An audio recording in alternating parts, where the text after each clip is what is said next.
Guys, I've been checking. I was checking out mini wargaming's YouTube videos, and they did a couple of Logan Grimnar versus different types of like masters or basically they did Abaddon versus Logan Grimnar. They did and just recently they did Kaldor Drago versus Logan Grimnar, and and it's like, and people have been wondering, well, not wondering really, people have just been saying that Logan Grimnar has been nerfed, and I'm not gonna say that I'm not gonna say they nerfed him down completely. They just nerfed him down in a few places, because I have my and I'm thinking about going through this, and it's like I have my old Space Wolf Codex. I've had this for a while, and this thing's pretty beaten up because I've used it so much, and also it's paperback, and it's kind of had to go through the ringer a bit. But I remember Logan's old stats and rules from the previous codex, from the previous codex, and in a way, he wasn't as powerful as people. He wasn't as powerful in this edition. Well, no, it's just that if you kept stuck with some of these rules, he would not be as powerful as he is now. They bumped him up to chapter master levels up for 7th edition, but he's not. But technically, he's got a few weak points, and it's like that's what I'm going to compare. Because I never had the chance to compare in my reviews of the codex, because I've misplaced my last this codex, and I was trying to find it and I completely forgot about doing it. Okay, Logan Grimnar has back in fifth edition. Logan Grimnar was 275 points, so they dropped him by 25, but he had weapon skill 6, ballistic skill 5, strength 4, toughness 4. He had 3 wounds. He had initiative 5 attacks, leadership 10 with Terminator armor, and he also had a belt of rust, which gave him a 4+ invul save. The Axe Mordecai, I had the old FAQ. What the Axe Mordecai did was it gave him +1 attack strength, and it had weapon on with an AP3. Now it's and also it's a function as a power fist, so it was strength ×2, AP2, unwieldy. His war gear, he had the Terminator armor, the Axe Mordecai, the Wolf Tooth necklace. Now this is what they need to bring back, because the Wolf Tooth necklace was like the upgrade that you wanted. Here's like the Wolf Tail talisman. That's what they need to bring back as well. So basically, Terminator armor, the Axe of Mordecai, Wolf Tooth necklace, Wolf Tail talisman, Stormbolter, the Belt of Rust, and Saga of Majesty. He had special rules. He has the typical Space Marine special rules: no fear, acute senses, counterattack. He was an Eternal Warrior, independent character. He still has stubborn. He has Living Legend and the High King. Now, a lot of people were a little upset that he lost the High King ability, but technically, but it's like some people kind of gave up on that a bit. He has the High King ability, but it's only in a formation. Basically, what they've done with Lords of War units, is that they made them expensive to the point in where you won't always play them, and if you are going to play them, you have to play them in specific formations, because that's where they truly shine, is in their formations. But yeah, there was some stuff that could have made him a little more survivable in combat. Like the Wolf Tooth necklace, to those who are not aware, allowed Logan to allow. Well, the Wolf Tooth Necklace was a war gear upgrade that Space Wolf characters could upgrade to. It basically allowed them to hit on threes. Because this was kind of like when before it's like, okay, nowadays you have re-rolls, like mastercrafted, you have to re-roll one. You can get to re-roll one hit wound and one hit on a unit if you didn't get it. Then you have, but with Space Wolves they have the Helm of Durfast, which allows you to re-roll all failed to wound rolls. No, it allows you to re-roll all failed to hit rolls, which is a good upgrade, but kind of limited because it's only a relic that only one model can take. But it's not bad. It also allows you to ignore cover. Ignore cover while shooting. The Wolf Tooth Necklace. Now I already went over that. The Wolf Tail Talisman. This is what made a lot of armies shine during a lot of space, where it made the Space Wolves a little hard to deal with against Psychers, because the Wolftail Talisman granted you an invulnerable save against psychic powers. So like it was. Hold on, I'm reading it here, trying to find it, and I liked it. It was very good. Oh, the sagas. I can't believe they turned them into warlord traits. Here it is. If a model with a Wolftail Talisman or the unit he is with is affected by an enemy psychic power, roll a d6. On the roll of a 5+, that power is nullified. It basically gave the model adamantium will.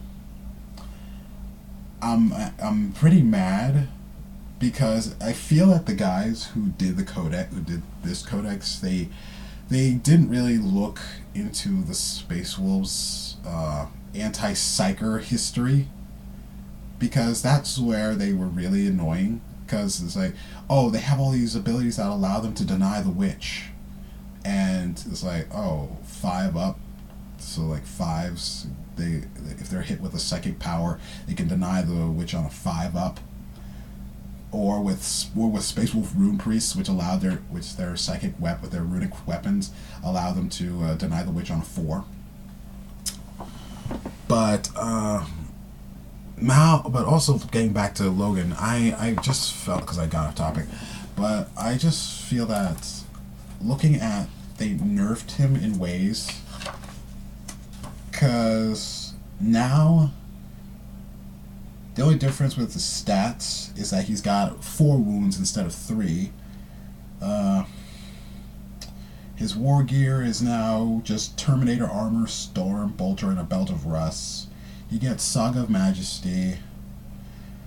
He has a lot of the old rules.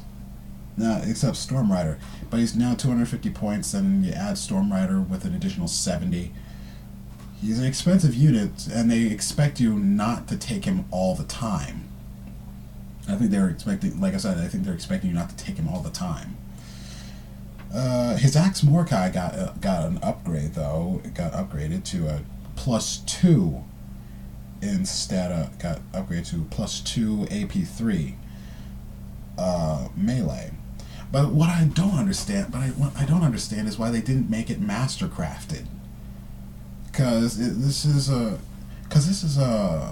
very well designed, because it's a great unit, and it deserves at least something to make him a little more survival. Because I had to look again at the rules for Storm Rider, and it was kind of annoying. It's like, against shooting, Storm Rider and Logan Grimnar could actually survive pretty much.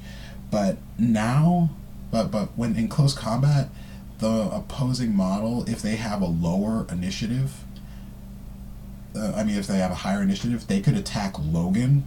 They could direct their attacks at Logan instead of the sled.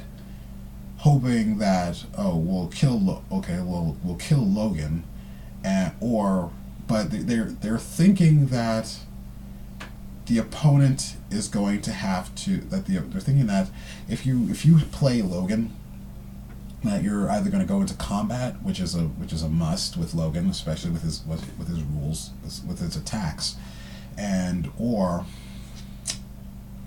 they're going to have to, or they're really going to have to try to, it's like you want to get him into combat, but you don't want him to stay too long in combat, because it's like eventually something's going to kill him. Because and also what they think, I think what they believe is that what they're gonna, like, what people want to do when fighting against him is either destroy the chariot or kill Grimnar, and it's like, and I think they're trying to take the gamble, because it's like, I have they got a strength 8 power fist, and they can glance the armor on a 12 they can glance the armor on a 4, but it's like the sled is kind of like an Eternal Warrior. It has a 4+ impulse save,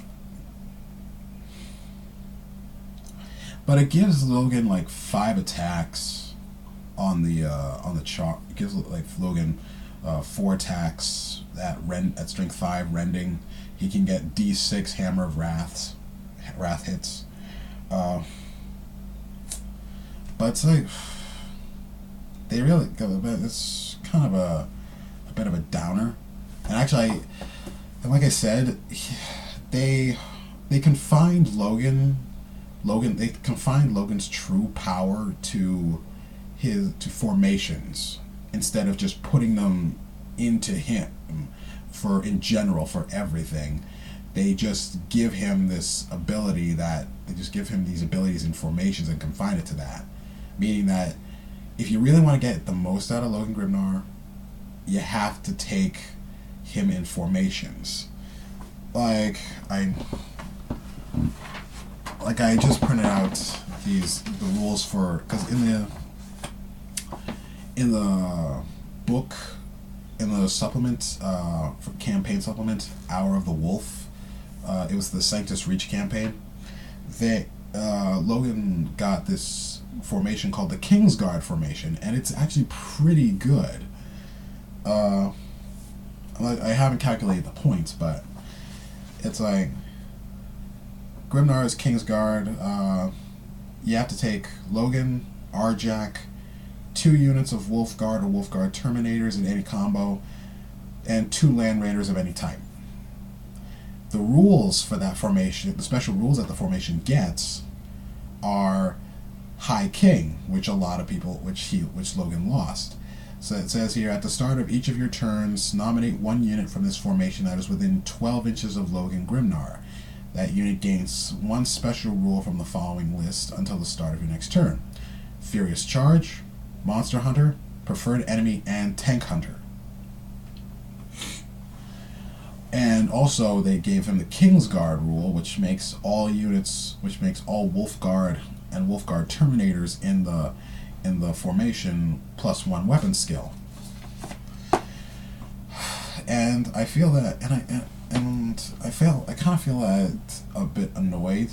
I was thinking that in the FAQs they would kind of give him a little more something, a little more flavor, to be more of a beat stick, because it's like he's not as powerful as he was, and he's also susceptible to psychic abilities, because it's like he doesn't have Wolftail talismans, and he has nothing that allows him to reroll his hits.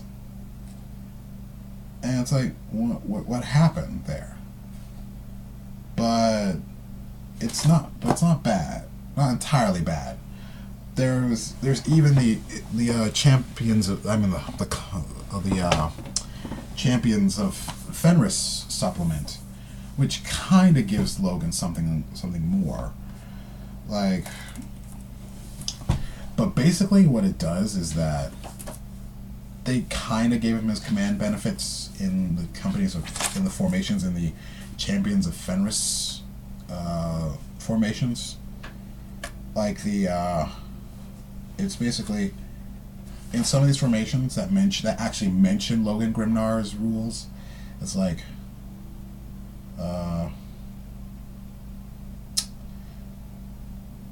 I even thought the Kingsguard Storm Force was actually going to be something, but it's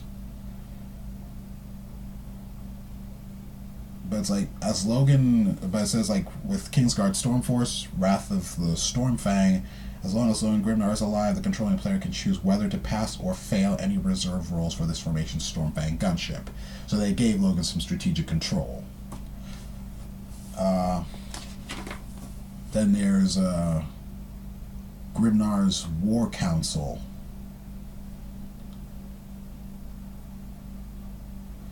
Grimnar's War Council is Conclave of War, the Conclave of War rule. As long as Logan Grimnar is with the formation has formation's Fearless special rules replaced with Zealot. You have Arjak's Shield Brothers. If Logan is slain, if Logan's alive on the battlefield, the unit gets Fearless. The formation gets Fearless. If he's slain, they get Zealot. So it's basically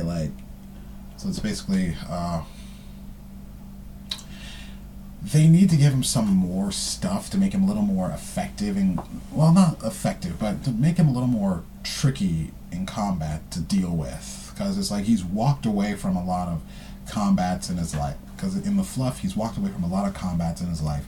But yes, he has had help, but it's like they took a lot of that help out from under him.